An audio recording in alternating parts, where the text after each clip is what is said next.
Decluttering your closet. Raise your hand if you have way too much stuff in your closet right now. Decluttering your closet can sound super scary, but it doesn't have to be. Today, I'm bringing you 5 extremely easy ways to embrace minimalism, declutter your closet, and actually make some money from your used clothes. Plus, I'm going to give you some tools to differentiate between what you actually want and what you need in your life. But before I start, in case you're wondering if I know anything about this topic, I do. Just a few years ago, I used to have 100 pairs of shoes. It's not something I'm proud of, and a closet the size of most people's bedrooms. Through minimalism and learning between what I want and what I need, I now live out of a suitcase for most of the year. Or when I'm home in Canada in this RV, I have a little RV closet. So I know firsthand how scary it can seem, but I promise you it's easier than you think. Okay, let's get down to business. 5 easy steps to declutter your closet. Number 1, take everything out. You're gonna reach into your closet, pull all of the hangers off, everything out of the drawers, just take everything out of everywhere and make a big old mess in the middle of your room. Then you're going to pour gasoline on the pile and light it on fire. Welcome to minimalism. And I'm just kidding. What you're gonna do with this big giant pile is you're actually just gonna sort through what are your hell no items. And we all have them. The stuff you ordered on Romwe that doesn't look like it did online, you know, those fails. The stuff that's broken, has holes, has stains, the stuff that hasn't fit you in 10 years. All of that stuff, just get it out of the pile. Step number 2. Here's where you're gonna make 2 piles. A yes pile and a go over pile. Now, just because something doesn't go into your yes pile doesn't mean you're gonna get rid of it. Don't freak out and be honest. The only question that we're going to use to sort these piles is, have I worn this in the last 12 months? If the answer is yes, put it in the yes pile. If the answer is no, put it in the go over pile. Step 3, you're gonna push your yes pile just out of the way, and we're just gonna be focusing on the go over pile right now. Here are the key 4 questions that you're going to ask each item in this pile. Does this bring me joy? If it doesn't, get rid of it. And if it really does bring you joy, keep it. Would I buy this item again?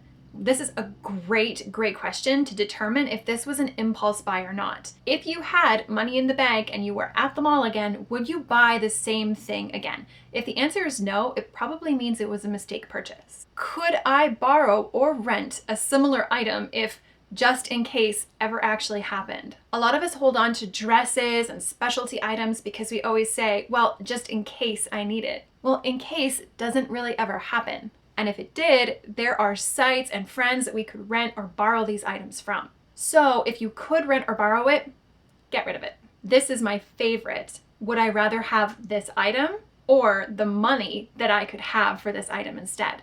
A good cash incentive can always clear the air on whether that item needs to go or stay. These questions are meant to help you break up the excuses about why you're keeping all this stuff. Step number 4, you're gonna hang up all the yes items in that perfect yes pile. So your yes items would be the stuff that you obviously wear within the last 12 months, you like, or things that passed all 4 questions with flying colors. The key for this step is to hang everything up really pretty, really organized. You can sort it by color or by type of clothes. You really just want to make it as nice as possible so you don't fill up your closet with junk again. And the final step, step number 5, everything that was in your go over pile that did not pass those 4 questions, you need to get rid of it. The best way to do this is to either sell or donate these items. You should definitely sell your stuff if you have any credit card debt, student loan debt, even a mortgage, or if you're saving up for a big purchase like a vacation or a car or just something else that you don't really have the money for yet.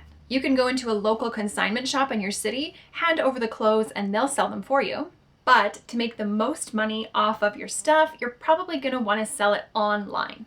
I personally sold over $8,000 worth of used clothes, shoes, handbags, and electronics on Facebook buy-sell groups. I swear by them. Look up a local Facebook buy-sell group in your town. I'm sure you have one, and join it. Otherwise, you can use Facebook Marketplace, Craigslist, eBay, Kijiji. I mean, there are so many out there. You can also use apps like Poshmark and Tradesy, which let you take pictures of your clothes and upload them to the app, and then people can buy your used stuff.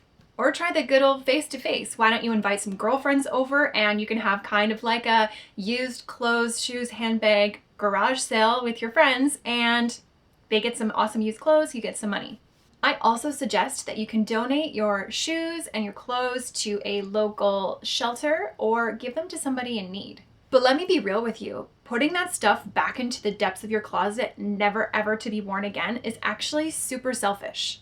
If you personally don't need the money and you're just keeping that stuff around to clutter up your house, there is somebody in need that could use those items. That's just my opinion on that.